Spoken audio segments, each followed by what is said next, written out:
Lewis Morrison was very excited today, as today he could fly his first commercial plane. He was eager to go on flyer. The safety checks were complete, and the passengers were on board. He sat alone on the pilot's area, pressing all of the buttons he needed to press. He calmly alerted everyone that takeoff was imminent and told them to fasten their seatbelts. A basic safety procedure occurred, and then the plane was ready. A rush of adrenaline roared through his body. Lewis began the starting sequence and reached the point to start the afterburners. He was perfectly aligned with the takeoff ramp. He drew in a big breath and hit it on. Off to Beijing he went. He shot into the air and with great enthusiasm quietly cheered to himself. His first takeoff. The best part about this flight is that it was easier for him because modern planes have the autopilot feature. Lewis decided to take advantage of this, and so he flicked the switch so it was on.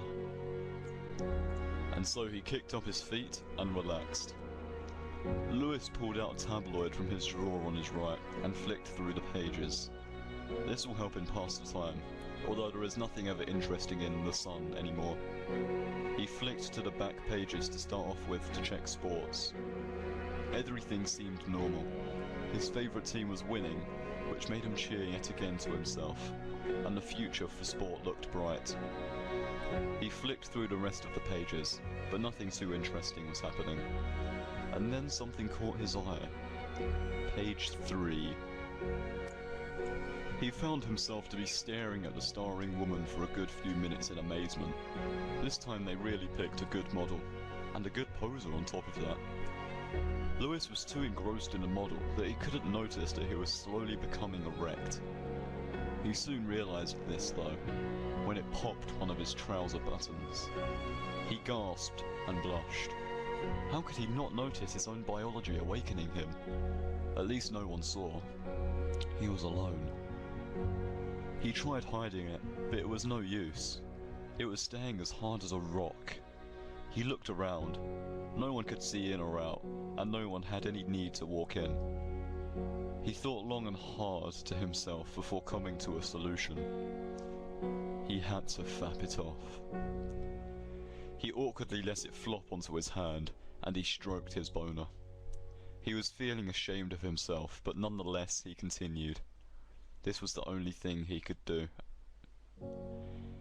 His face was crimson as he gripped onto his erect penis and jerked himself off.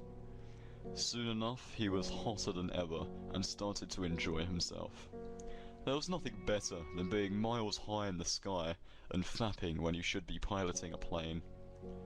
After several minutes of fucking his hand, he felt a burst of energy going through his body as he jolted and let his semen spill all over the floor of the plane. He sighed and caught his breath. Unfortunately for him, he noticed a small issue. He was not going flaccid again. He thought to himself, "Oh dear." Lewis glared at his cock in anger and horror, as he had not pleasured himself enough for him to return to a normal state. He frantically looked around in hope for something, but there was nothing. He drooped his eyes and held his still rock-hard member, and then he saw something out of the corner of his eye. The pilot stick was holding itself there, as if it was looking at Lewis, seducing him. Lewis got a naughty thought that might help him with his problem. His daddy used to do it to him when he was younger, and it always seemed to work then, so why not now? He returned the glare to the stick and giggled. He was going to do it. Lewis let his black trousers fall around his ankles, and he turned around, spreading his butt cheeks. He positioned the joystick so it prodded against his tender meat hole, and he slowly sat down, groaning. It tucked away inside, like meat in a burrito, and wiggled when it was inside. Lewis enjoyed this immensely, as he started to bounce up and down, tickling his own prostate with the mechanics of the plane. He began rocking against it. He was pushing against his prostate, which made him even closer to an extreme orgasm. Soon enough, he was reaching climax. As he was about to come, he bit his lip and lightly screamed. He felt his body moving in many different ways, and it felt good. He pushed forward, but what happened next was the consequence for his sins.